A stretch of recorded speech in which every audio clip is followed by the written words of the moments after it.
అదరగొట్టే కారం రంగు రుచి ఆచి కారం పొడి. ఫోన్ ట్యాపింగ్ కేసులో కేసీఆర్ కు సిట్ నోటీసులు ఇవ్వడానికి కవిత తప్పుపట్టారు. మున్సిపల్ ఎన్నికలున్నాయనే కేసీఆర్ కు నోటీసులు ఇచ్చారని వ్యాఖ్యానించారు. ఫోన్ ట్యాపింగ్ కేసు విచారణ సీరియస్ గా జరగడం లేదని మండిపడ్డారు. విచారణను పూర్తి చేసే ఉద్దేశం ప్రభుత్వానికి ఉందా లేదా అని కవిత ప్రశ్నించారు. ఫోన్ ట్యాపింగ్ చాలా బాధాకరమని, దోషులకు శిక్ష పడాల్సిందేనని కవిత తేల్చి చెప్పారు.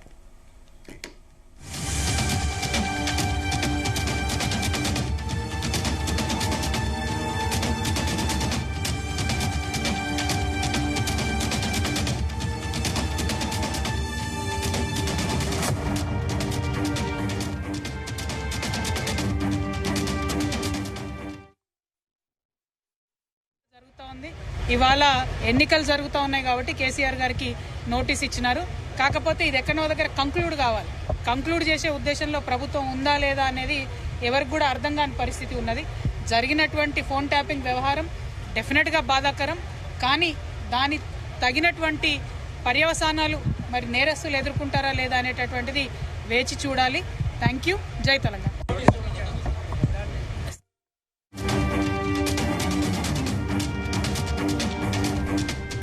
ఇదే అంశానికి సంబంధించి పూర్తి అప్డేట్స్ మా ప్రతినిధి వంశీకృష్ణ తెలంగాణ భవన్ నుంచి లైవ్ గా అందిస్తారు. వంశీ, స్పందన మనం చూస్తా ఉన్నాం. ఇవాళ మధ్యాహ్నం బీఆర్ఎస్ పార్టీ అధినేత కేసీఆర్ కి సిట్ నోటీసులు ఇవ్వడం జరిగింది ఫోన్ ట్యాపింగ్ సంబంధించిన అంశం పైన.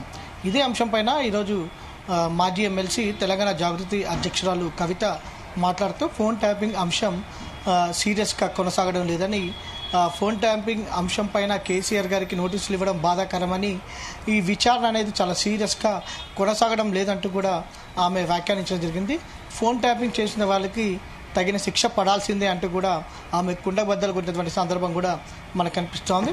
ఇప్పుడే ఈ ఫోన్ ట్యాపింగ్కి సంబంధించిన అంశం పైన బీఆర్ఎస్ పార్టీ అధినేత కేసీఆర్కి నోటీసులు ఇవ్వడం పైన ఇప్పటికే బీఆర్ఎస్ పార్టీ నాయకులందరూ కూడా స్పందించడం జరిగింది. BRS party working president KTR కావచ్చు, మాజీ మంత్రి హరీష్ రావు కావచ్చు, దాంతోపాటుగా మాజీ ఎమ్మెల్సీ తెలంగాణ జాగృతి అధ్యక్షురాలు కవిత కూడా స్పందించడం జరిగింది. ముందు నుంచి కూడా ఆమె బీఆర్ఎస్ పార్టీ నేతలపైన పలు ఆరోపణలు చేసినటువంటి విషయం కూడా మనం తెలిసిందే. కొద్ది రోజుల క్రితం కూడా ఓ సమావేశంలో మాట్లాడుతూ ఇంటి అల్లుడి ఫోన్ని ట్యాప్ చేస్తారా అంటూ కూడా ఆమె ఘాటైనటువంటి విమర్శలు చేసినటువంటి సందర్భం కూడా మనందరికీ కూడా తెలిసిందే. ఫోన్ ట్యాపింగ్కి సంబంధించిన అంశం పైన నేరుగా అటు ఏదైతే బీఆర్ఎస్ పార్టీ నేతలు ఏదైతే హరీష్ రావు కావచ్చు, దాంతోపాటుగా సంతోష్ రావు పైన ఆమె నేరుగా వ్యాఖ్యలు చేసినటువంటి విషయం కూడా మనందరికీ కూడా తెలిసిందే.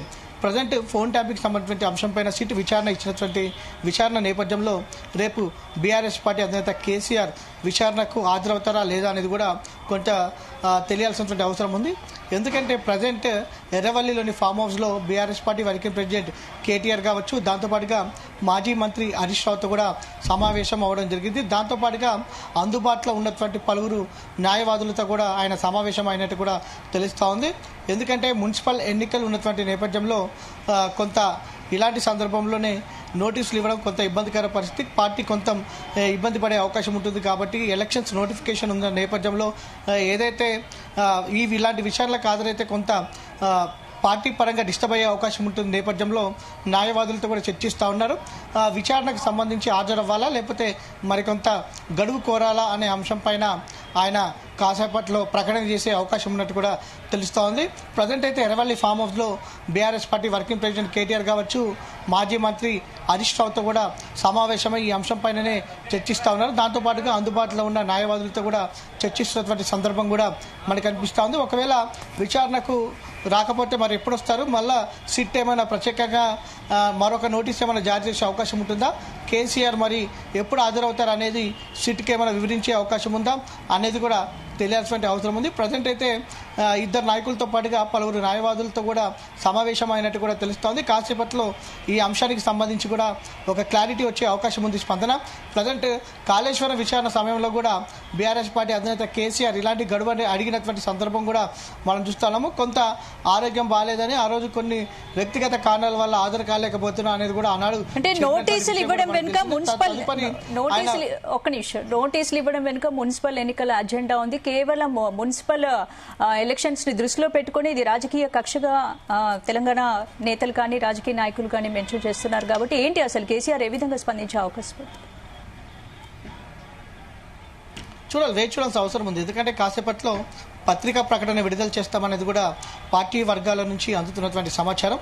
ముందు నుంచి కూడా మాజీ మంత్రి హరీష్ రావు కావచ్చు, కేటీఆర్కి కూడా నోటీసులు ఇచ్చినటువంటి సందర్భంలోనే మున్సిపల్ ఎన్నికల సందర్భంగానే తమ పైన ఇలాంటి వేధింపులకు గురి చేస్తూ ఉన్నారు, కక్ష సాధింపు చర్యలకు ప్రభుత్వం పాల్పడుతుంది అంటూ కూడా బీఆర్ఎస్ పార్టీ నేతలు వ్యాఖ్యానిస్తున్నటువంటి సందర్భం కూడా మనం చూస్తూ ఉన్నాము. ఆనాడు ఏదైతే ఫార్ములా ఏదైతే ఈ కార్ రేస్ సందర్భంగా కూడా అప్పుడు జూబ్లీహిల్స్ ఉప ఎన్నిక ఉన్నటువంటి నేపథ్యంలో ఆనాడు అలా పిలిచారనేది కూడా వారు వ్యాఖ్యానిస్తున్న సందర్భం మనం చూస్తూ ఉన్నాము. తదుపరి గ్రామ పంచాయతీ ఎన్నికల సందర్భంగా కూడా తమ పైన నిరాధారమైనటువంటి ఆరోపణలతోటి విచారణల పేరుతోటి కొంత ఇబ్బందులకు గురి చేశారంటూ కూడా బీఆర్ఎస్ పార్టీ నేతలు వ్యాఖ్యానిస్తున్న సందర్భం కూడా మనకు కనిపిస్తూ ఉంది. దాంతోపాటుగా ప్రజెంట్ మున్సిపల్ ఎన్నికలు జరగబోతున్నటువంటి నేపథ్యంలో ప్రజెంట్ నామినేషన్ల ప్రక్రియ అనేది కొనసాగుతున్నటువంటి సందర్భంగా ప్రజెంట్ ఇలాంటి సందర్భంలో తమకు నోటీసులు ఇవ్వడం మాత్రం ఖచ్చితంగా రాజకీయంగా ఎదుర్కోలేకనే తమకు సిట్ ఏదైతే విచారణ పేరుతోనే వేధింపులకు గురి చేస్తూ ఉన్నారు. దాంట్లో ప్రధానంగా మున్సిపల్ ఎన్నికల్లో గెలవాలనే ఉద్దేశంతోనే కాంగ్రెస్ పార్టీ, కాంగ్రెస్ ప్రభుత్వం తమ పైన ఇలా నోటీసుల పేరుతోటి వేధింపులకు గురి చేస్తుందంటూ కూడా వారు చెప్తా ఉన్నారు. ఎందుకంటే ఏదైతే నామినేషన్లకు సంబంధించి 30వ తారీఖు తోటి లాస్ట్ కాబట్టి ఖచ్చితంగా ఇప్పటికే ఎక్కడికక్కడ అభ్యర్థులను ఫిక్స్ చేయాల్సిన అవసరం ఉంది. బీఆర్ఎస్ పార్టీ కూడా ఇప్పటి వరకు కూడా పూర్తి స్థాయిలో అభ్యర్థులను ఏదైతే బీఫామ్లు ఇచ్చినటువంటి దాఖలాలు కూడా లేవని కూడా చెప్పాలి. మొత్తం మీద ఈ కేసు కనుక తన హాజరైతే ఎక్కడ పనులు అక్కడ ఆగిపోతాయి అనే అంశంతో కూడా బీఆర్ఎస్ పార్టీ అధినేత కేసీఆర్ మరికొంత గడువు ఇవ్వాలని కూడా కోరుతున్నది కూడా తెలుస్తోంది. దాంట్లో భాగంగానే BRS party working president KTR కావచ్చు, మాజీ మంత్రి హరీష్ రావు కావచ్చు, దాంతోపాటుగా అందుబాటులో ఉన్నటువంటి న్యాయవాదులతో కూడా సమావేశం అయినట్టు కూడా తెలుస్తోంది. మరి కాసేపట్లో దీనికి సంబంధించినటువంటి అంశం పైన క్లారిటీ వచ్చే అవకాశం ఉంది. స్పందన. Thank you.